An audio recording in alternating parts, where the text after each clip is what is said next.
पुण्यातील पार्थ सूर्यवंशी हा विद्यार्थी 7 एप्रिल 2026 रोजी कराडच्या इंजिनिअरिंग कॉलेजमध्ये परीक्षा देण्यासाठी पोहोचला.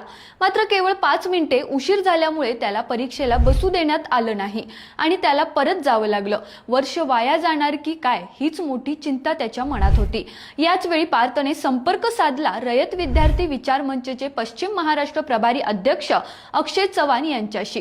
अक्षय चव्हाण यांनी या प्रकरणाची तातडीने दखल घेतली आणि डिजिटल प्लॅटफॉर्मच्या माध्यमातून थेट मुख्यमंत्री देवेंद्र फडणवीस यांच्यापर्यंत विद्यार्थ्याचा मुद्दा पोहोचवला. त्यांनी स्पष्ट केलं, फक्त पार्थ नाही तर राज्यातील अनेक विद्यार्थी वेळेअभावी परीक्षा देऊ शकले नाहीत, त्यामुळे सर्वांना दुसरी संधी मिळाली पाहिजे. सतत पाठपुरावा, सातत्यपूर्ण आवाज आणि अखेर मोठं यश.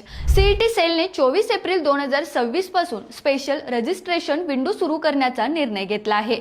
अक्षय चव्हाण यांनी सांगितलं, कोणाचंही वर्ष वाया जाऊ नये हा एकमेव उद्देश होता आणि हे यश माझं एकट्याचं नसून सर्वांच्या सहकार्याचं आहे. आता सर्व विद्यार्थ्यांना आवाहन देण्यात आलं की या संधीचा जरूर लाभ घ्या.